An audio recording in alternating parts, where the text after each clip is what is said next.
अस्सलामुअलैकुम, welcome to my YouTube channel. Student, हमने 3 chapter के न्यूमेरिकल कर लिए थे और आज हम स्टार्ट करने जा रहे हैं चैप्टर नंबर 14 इलेक्ट्रोस्टैटिक के न्यूमेरिकल्स। तो सबसे पहले आप फार्मूले नोट कर ले, इन्हीं फार्मूलों की मदद से हम सारे न्यूमेरिकल सॉल्व करेंगे। और फर्स्ट क्वेश्चन है, what is the electric force. Electric force कितनी होगी? तो इसका मतलब रिक्वायर्ड जो है वो क्या है, फोर्स, और फोर्स को शो किया जाता है F से। बिटवीन टू इलेक्ट्रॉन्स, दो इलेक्ट्रॉन्स के दरमियान, दो इलेक्ट्रॉन है उनके दरमियान। तो इलेक्ट्रॉन का मतलब ये है कि चार्ज 1 जो है वो भी इलेक्ट्रॉन है और चार्ज 2 जो है ये भी क्या है, इलेक्ट्रॉन। और इलेक्ट्रॉन का जो चार्ज है वो फिक्स्ड होता है और वो है 1.6 एक्सपोनेंट माइनस 19 कूलम। तो Q1 भी 1.6 एक्सपोनेंट माइनस 19 कूलम आएगा और Q2 भी आएगा 1.6 exponent minus 19 coulomb at a distance of 1 metre. और दोनों एक दूसरे से कितना दूर है, 1 मीटर के फासले पर है। और फासले को हम शो करते हैं R से, तो R है 1 मीटर। स्टूडेंट, ये कूलम्स लॉ का सवाल है, कूलम्स लॉ का क्वेश्चन है। और कूलम्स लॉ में एक कांस्टेंट हम यूज करते हैं जिसको हम K से डिनोट करते हैं और इसकी वैल्यू है 8.99 एक्सपोनेंट 9। तो K की वैल्यू लिख देते हैं, K बराबर है 8.99 एक्सपोनेंट 9 न्यूटन मीटर स्क्वायर पर coulomb square. Solution, coulomb law का फार्मूला लगेगा और कूलम लॉ का फार्मूला है F बराबर है K Q1 Q2 upon R square. Values put कर लेते हैं तो F अननोन है, अपनी जगह पर आ जाएगा। K की वैल्यू है 8.99 एक्सपोनेंट 9। Q1 और Q1 की वैल्यू भी कितनी है, 1.6 एक्सपोनेंट माइनस 19 और Q2 की वैल्यू भी कितनी है, 1.6 एक्सपोनेंट माइनस 19। इसलिए जब ये दोनों मल्टीप्लाई होंगे तो मैं डायरेक्ट लिख देता हूं 1.6 एक्सपोनेंट माइनस 19 का स्क्वायर, क्योंकि दोनों की वैल्यूज सेम है। तो जब सेम वैल्यूज मल्टीप्लाई होंगी तो हम उनको किस शक्ल में लिख देंगे, स्क्वायर की शक्ल में। और डिवाइड बाय R स्क्वायर, तो ये रहा डिवाइड, और R की वैल्यू कितनी है, 1 मीटर, तो नीचे आ जाएगा 1 का स्क्वायर। ठीक है। अब F एज इट इज अपनी जगह पर, ये वैल्यू भी अपनी जगह पर 8.99 एक्सपोनेंट 9। इस वैल्यू का क्या लेना है, स्क्वायर। तो दरमियान में मल्टीप्लाई है, इसका मतलब ये स्क्वायर इस पर भी है और ये स्क्वायर इस पर भी है। 1.6 का स्क्वायर लेंगे तो आंसर आ जाएगा 2.56। क्या आंसर आ जाएगा, 2.56 मल्टीप्लाई एज इट इज अपनी जगह पर। और जब 10 की पावर माइनस 19 का स्क्वायर लेंगे तो 2 को 19 से मल्टीप्लाई कर देंगे और ये बनेगा 10 और माइनस 38। डिवाइड में 1 का स्क्वायर लेंगे, 1 आएगा, और डिवाइड में 1 लिखने की कोई जरूरत नहीं है, उसको लिखना जरूरी नहीं होता। अब फोर्स बराबर आ जाएगा, इन दोनों वैल्यूज को क्या करेंगे, मल्टीप्लाई। तो 8.99 को जब मल्टीप्लाई करेंगे 2.56 से तो आंसर आएगा 23.014। और इन दोनों को भी आपस में क्या करेंगे, मल्टीप्लाई। बेस सेम तो पावर ऐड होंगी, तो 10 अपनी जगह पर, और ये है माइनस का 38 और ये है प्लस का 9। माइनस 38 और प्लस का 9 जो है ये बनाएंगे माइनस का 29। क्या बनाएंगे, माइनस का 29। अब स्टूडेंट, स्टैंडर्ड वे ये है कि पॉइंट जो है वो कहां होना चाहिए, फर्स्ट डिजिट के बाद होना चाहिए। तो हम आंसर में पॉइंट को एक डिजिट पीछे शिफ्ट कर लेते हैं, तो F बराबर आ जाएगा, ये पॉइंट यहां से शिफ्ट हो जाएगा यहां, तो ये बनेगा 2.3014। और 10 की पावर जो है ये क्या थी, माइनस 29, लेकिन पॉइंट शिफ्ट होने की वजह से यहां क्या आ जाएगा, प्लस का 1। माइनस 29 और प्लस 1 ये बनेगा माइनस का 28। क्या बनेगा, माइनस का 28, और यूनिट लगेगा न्यूटन। तो दो इलेक्ट्रॉन्स अगर 1 मीटर के फासले पर हो तो उनके दरमियान फोर्स ऑफ रिपल्जन जो है वो कितनी होगी, 2.3014 एक्सपोनेंट माइनस 28 न्यूटन होगी। अब क्वेश्चन नंबर 2 है, 2 point charges Q1 is equals to 5 microcoulomb and Q2 is equals to 3 microcoulomb are placed। 2 point charges है, एक को हमने नाम दिया Q1 का, उसका मैग्नीट्यूड ये रहा, दूसरे को नाम दिया Q2 और उसका मैग्नीट्यूड ये रहा। तो डेटा में इस वैल्यू को लिख लेते हैं कि Q1 जो है फर्स्ट चार्ज का मैग्नीट्यूड है 5 माइक्रोकूलम। लेकिन स्टूडेंट हम कभी भी चार्ज को माइक्रोकूलम में नहीं नापते, बल्कि हमेशा हम नापते हैं किस चीज में, कूलम में। तो ये 5 तो एज इट इज अपनी जगह पर आ जाएगा, लेकिन माइक्रो का मतलब होता है एक्सपोनेंट -6। क्या मतलब होता है माइक्रो का? एक्सपोनेंट -6। तो माइक्रो के बदले आ जाएगा एक्सपोनेंट -6 और ये कूलम अपनी जगह पर। तो इस तरीके से ये चार्ज जो है ये कन्वर्ट हो जाएगा किस चीज में, कूलम में। और इसी तरह दूसरे चार्ज का मैग्नीट्यूड है 3 माइक्रोकूलम, तो Q2 लिखेंगे और Q2 की वैल्यू है 3 माइक्रोकूलम। 3 एज इट इज अपनी जगह पर, माइक्रो का मतलब है एक्सपोनेंट -6 और कूलम एज इट इज अपनी जगह पर। Are placed at a distance of 5 centimetre, दोनों को रखा गया है 5 सेंटीमीटर के फासले पर। तो ये 5 सेंटीमीटर जो है ये डिस्टेंस दिया है और डिस्टेंस को हम शो करते हैं R से। तो R की वैल्यू है 5 सेंटीमीटर। अब अगेन स्टूडेंट फासला हम हमेशा नापते हैं SI यूनिट में, और SI यूनिट जो है वो क्या है, मीटर। इसका मतलब यहां जो सेंटी प्रेफिक्स है इसको गायब करना होगा। तो 5 एज इट इज अपनी जगह पर आ जाएगा और सेंटी का मतलब होता है एक्सपोनेंट -2। क्या मतलब होता है? एक्सपोनेंट -2 और मीटर एज इट इज अपनी जगह पर। तो इस तरीके से ये फासला जो है, ये डिस्टेंस जो है ये कन्वर्ट हो जाएगा किस चीज में, मीटर में। What will be the coulomb force between them?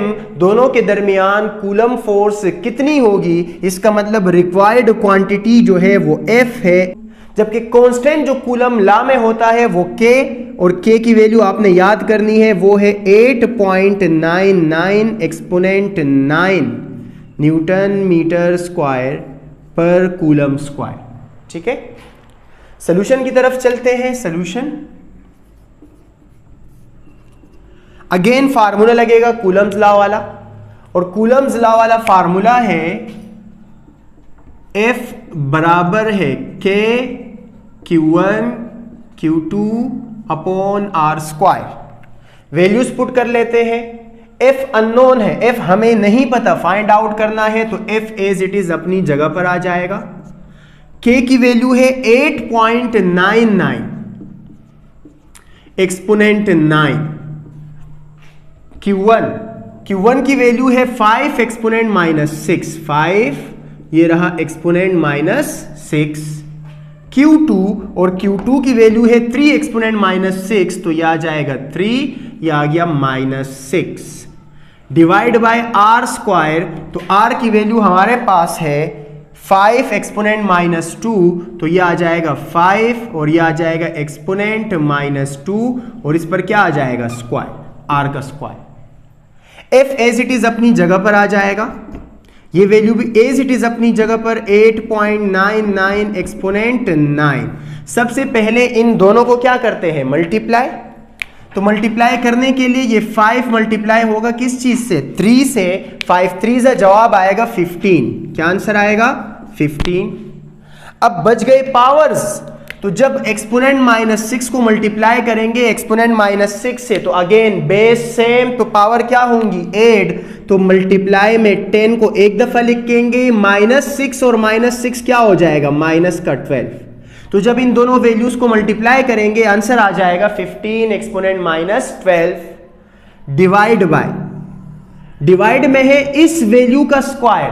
Again student याद करें, ये स्क्वायर इस नंबर पर भी है और ये स्क्वायर जो है ये इस नंबर पर भी है। 5 का स्क्वायर लेंगे, स्क्वायर का मतलब है उसी नंबर को खुद से मल्टीप्लाई करो। तो 5 का जब स्क्वायर लेंगे तो ये बनेगा 25। क्या बन जाएगा, 25 मल्टीप्लाई 10 की पावर -2 का जब स्क्वायर लेंगे तो 2 2 4 आएगा, तो 10 की पावर क्या बन जाएगी, -4 बन जाएगी।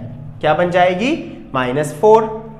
अब F एज इट इज अपनी जगह पर, इज इक्वल का निशान भी अपनी जगह पर। इस वैल्यू को एज इट इज लिख देते हैं 8.99 एक्सपोनेंट 9। अब इसको डिवाइड करना है इस वैल्यू से, मतलब 15 को डिवाइड करना है किस चीज से, 25 से। और जब 15 को 25 से हम डिवाइड करेंगे तो आंसर आ जाएगा 0.6। क्या आंसर आ जाएगा? 0.6। अब एक्सपोनेंट जो है ये 10 की पावर क्या है, -12। क्या है? -12। और दूसरी जो पावर है वो डिवाइड में है, कितनी है, -4। तो आप क्या करेंगे, इस 10 को एक बार लिखोगे, ये रहा 10 और ये लिखा -12, और नीचे वाली जो भी वैल्यू हो उसका साइन चेंज कर दो। ये -4 है तो आप क्या लिखेंगे, +4। सही है, ये मैथमेटिक्स में आप पढ़ चुके होंगे। तो आंसर आ जाएगा F बराबर है, ये एज इट इज अपनी जगह पर 8.99 एक्सपोनेंट 9 और ये बनेगा 0.6। 10 की पावर बचेगी -12 + 4, ये बनेगा -8। अब सिंपल फोर्स निकालने के लिए आपको इन दोनों वैल्यूज को क्या करना है, मल्टीप्लाई। मल्टीप्लाई कैसे करेंगे, अगेन आप कैलकुलेटर लेंगे, कैलकुलेटर में इन दोनों वैल्यूज को क्या कर देंगे, मल्टीप्लाई। तो जब ये दोनों वैल्यूज मल्टीप्लाई होंगी तो आंसर आएगा 5.394। बचे 10 की पावर्स, तो ये 10 की पावर 9 है और ये 10 की पावर क्या है, -8। तो 10 की पावर आएगी 9 - 8 1, 10 की पावर क्या बचेगी, 1 बचेगी। अब एंड में इस वैल्यू को 10 से क्या करना है, मल्टीप्लाई। तो जब मल्टीप्लाई करेंगे तो ये आंसर आ जाएगा 53.94। इन दोनों को मल्टीप्लाई करो तो 5.394 से ये क्या बन जाएगा, 53.94। और जब इसको राउंड ऑफ करेंगे तो राउंड ऑफ करने पर ये बनेगा 54 न्यूटन। तो इन दोनों चार्जेस के दरमियान जो फोर्स होगी वो कितनी होगी, 54 न्यूटन होगी। अब थर्ड क्वेश्चन है, if 2 microcoulomb charge is placed in the field of 3.42 exponent 11 Newton पर कूलम। अगर 2 माइक्रोकूलम का चार्ज रखा जाए, इसका मतलब हमें चार्ज दिया है और चार्ज को हम शो करेंगे Q से, और वो है 2 माइक्रोकूलम। अगेन याद होगा स्टूडेंट आपको लास्ट क्वेश्चन से कि माइक्रोकूलम में हम नहीं रखते, कूलम में रखते हैं। तो 2 आ जाएगा और माइक्रो को रिप्लेस कर देंगे एक्सपोनेंट -6 से, कूलम अपनी जगह पर। तो चार्ज की वैल्यू आ जाएगी 2 एक्सपोनेंट -6 कूलम। इसको रखा गया है एक फील्ड में और फील्ड को हम शो करते हैं E से। इलेक्ट्रिक फील्ड है, किससे शो करते हैं, E से। तो फील्ड की वैल्यू है 3.42 एक्सपोनेंट 11 और यूनिट है न्यूटन पर coulomb. What will be the force on it? इस चार्ज पर कितनी फोर्स लगेगी? तो अगेन रिक्वायर्ड जो है वो क्या है, फोर्स है। तो फोर्स का दूसरा फार्मूला देखिए, एक ये रहा, इलेक्ट्रिक फील्ड इंटेंसिटी बराबर है फोर्स पर यूनिट चार्ज। ये वाला फार्मूला यूज करेंगे क्योंकि हमें इलेक्ट्रिक फील्ड की वैल्यू भी पता है और चार्ज की वैल्यू भी पता है, तो F मालूम हो जाएगा यहां से। तो चलते हैं सोल्यूशन की तरफ, ये रहा सोल्यूशन। सबसे पहले फार्मूला लिख देते हैं और फार्मूला है हमारे पास इलेक्ट्रिक फील्ड बराबर है फोर्स डिवाइड बाय चार्ज के। वैल्यूज पुट कर लेते हैं। इलेक्ट्रिक फील्ड की वैल्यू है 3.42 एक्सपोनेंट 11 बराबर है फोर्स नहीं पता तो एज इट इज अपनी जगह पर, और चार्ज की वैल्यू है 2 एक्सपोनेंट -6। अब जो चीज हमें मालूम करनी हो वो इक्वल के एक साइड, बाकी तमाम चीजें इक्वल के दूसरी साइड। इसका मतलब इस पूरी वैल्यू को इक्वल के इस साइड भेजना पड़ेगा, और जब इस साइड भेजेंगे तो ये इक्वल के इस तरफ डिवाइड, तो इस तरफ आएगा तो मल्टीप्लाई होगा। तो ये कुछ इस तरह से बन जाएगा 3.42 एक्सपोनेंट 11 मल्टीप्लाई बाय 2 एक्सपोनेंट -6 किसके बराबर है, फोर्स के। दोनों को मल्टीप्लाई करेंगे तो पहले इस वैल्यू को मल्टीप्लाई करना होगा 2 से, तो जब मल्टीप्लाई करेंगे ये बनेगा 6.84। क्या बनेगा, 6.84। और ये 10 की पावर क्या बनेगी वो देख लेते हैं। ये 10 की पावर कितनी है, 11, और इसकी कितनी है, -6। बेस सेम तो एक दफा लिखो, और पावर ऐड या सब्ट्रैक्ट होंगे, तो 11 से जब 6 सब्ट्रैक्ट होगा तो बचेगा 5। क्या बचेगा? 5 बराबर है किस चीज के? फोर्स के। तो इसका मतलब फोर्स की वैल्यू होगी 6.84 एक्सपोनेंट 5 न्यूटन। अब क्वेश्चन नंबर 4 है, what is the charge on the capacitor. एक कैपेसिटर है, उस पर चार्ज कितना होगा? तो डेटा के अंदर लिख देंगे Q अननोन है, हमें फाइंड आउट करना है। If a 40 microfarad capacitor has a potential difference of 6 volt across it. अगर कैपेसिटर की कैपेसिटेंस कितनी है? 40 माइक्रोफेराड है और उसके प्लेट्स के दरमियान जो पोटेंशियल डिफरेंस है वो कितना है? 6 वोल्ट। तो कैपेसिटेंस को हम शो करते हैं C से, तो ये आ जाएगा C और इसकी वैल्यू है 40 माइक्रोफेराड। और यकीनन अब आपको याद हो चुका होगा कि माइक्रो का मतलब होता है एक्सपोनेंट -6 फेराड। ठीक है, ये फेराड अपनी जगह पर और माइक्रो के बदले क्या आ जाएगा? एक्सपोनेंट -6। और पोटेंशियल डिफरेंस को हम शो करते हैं कैपिटल V से, और कैपिटल V की वैल्यू कितनी है? 6 वोल्ट है। कितनी है? 6 वोल्ट। अब चलते हैं सॉल्यूशन की तरफ। तो सॉल्यूशन में गौर कीजिए, यहां फार्मूला लगेगा, कोई ऐसा फार्मूला जिसमें कैपेसिटेंस हो, पोटेंशियल डिफरेंस हो और चार्ज हो। तो यहां देखिए, ये रहा वो फार्मूला। कैपेसिटेंस बराबर है charge divide by potential difference या वोल्टेज। बाज लोग इसको वोल्टेज बोलते हैं, बाज लोग इसको पोटेंशियल डिफरेंस बोलते हैं। तो फार्मूला लिख लेते हैं यहां पर। कैपेसिटेंस बराबर है charge divide by voltage. Capacitance की वैल्यू है 40 एक्सपोनेंट -6, तो ये आ जाएगा 40 एक्सपोनेंट -6 इज इक्वल का निशान अपनी जगह पर। Q जो है ये अननोन है, हमें पता ही नहीं है कि Q कितना है। Q हमें पता करना है, तो Q एज इट इज अपनी जगह पर। और वोल्टेज जो है, पोटेंशियल डिफरेंस जो है, इसकी वैल्यू है 6, तो ये डिवाइड में क्या आ जाएगा? 6 आ जाएगा। अब 6 इस तरफ डिवाइड हो रहा है, जब इस साइड आएगा तो क्या होगा? मल्टीप्लाई। तो ये बनेगा 40 एक्सपोनेंट -6 मल्टीप्लाई बाय 6। ये 6 इक्वल के इस साइड डिवाइड, इस साइड आया तो मल्टीप्लाई, और यहां बचेगा सिर्फ और सिर्फ क्या? Q, चार्ज बचेगा। दोनों को मल्टीप्लाई करेंगे तो ये आंसर आ जाएगा 240। 6 zeros are 0 and 6 4s are 24, तो 240 आंसर आ जाएगा। और ये एक्सपोनेंट -6 जो है ये अपनी जगह पर, और ये आ जाएगा Q। तो चार्ज की वैल्यू आ जाएगी 240। अब गौर से सुनिएगा, ये है एक्सपोनेंट -6 और एक्सपोनेंट -6 का मतलब होता है माइक्रो। तो एक्सपोनेंट -6 की वजह से हम क्या प्रीफिक्स लगाएंगे? माइक्रो।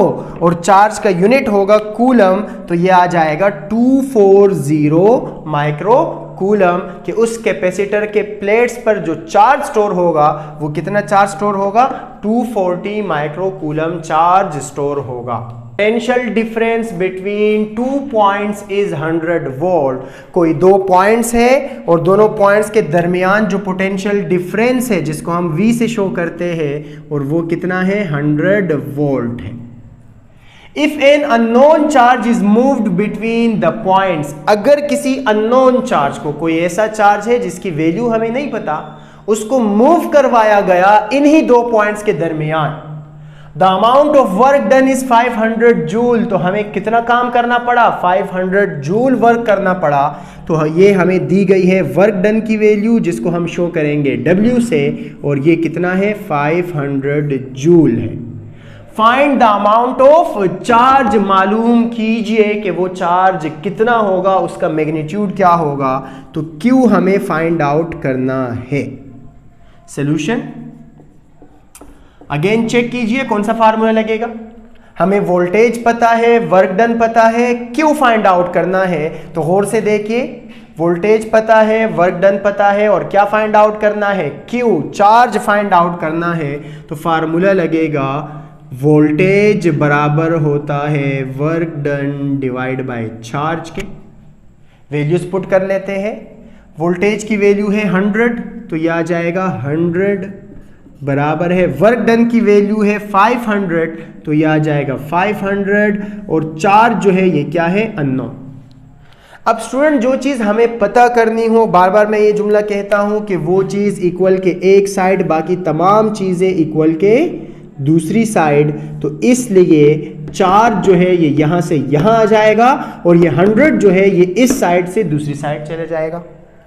तो ये कुछ इस तरह से बनेगा, Q बराबर है 500, ये 100 इस साइड क्या हो रहा है, मल्टीप्लाई, उस साइड जाएगा तो डिवाइड, तो 500 डिवाइड बाय 100।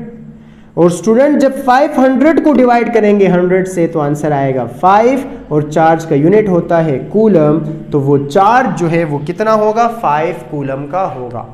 लास्ट क्वेश्चन है इस चैप्टर का और वो है find the equivalent capacitance, total capacitance मालूम कीजिए। टोटल कैपेसिटेंस को हम शो करते हैं कैपिटल C से, तो कैपिटल C हमें फाइंड आउट करना है। When a 4 microfarad, 3 microfarad and 2 microfarad capacitors are connected in series. 3 capacitors है, एक की वैल्यू है 4 माइक्रोफेरड, दूसरी की है 3 और अगली की है 2, तो हम लिख देंगे C1, एक को नाम देंगे C1, एक को नाम देंगे C2 और एक को नाम देंगे C3 का। फर्स्ट कैपेसिटर की वैल्यू है 4 माइक्रोफेरड, दूसरी की है 3 माइक्रोफेरड और थर्ड की वैल्यू है 2 माइक्रोफेरड। और याद रखिए तीनों को किस तरह कनेक्ट किया गया है, सीरीज में। तो याद रखिएगा स्टूडेंट कि जब कैपेसिटर सीरीज में लगे हो तो फिर टोटल कैपेसिटेंस का फार्मूला जो है वो रेसिप्रोकल होगा। मतलब दो फार्मूले हैं, एक C बराबर है C1 plus C2 plus C3 और एक है 1/C बराबर है 1/C1 plus 1/C2 plus 1/C3। तो अगर सीरीज है तो फिर 1/ वाला लगेगा और अगर पैरेलल होता तो फिर डायरेक्ट सम वाला फार्मूला लगता, मतलब C बराबर है C1 प्लस C2 वगैरह। तो अब यहां पर हम फार्मूला कौन सा यूज करेंगे, रेसिप्रोकल वाला, मतलब 1/ वाला।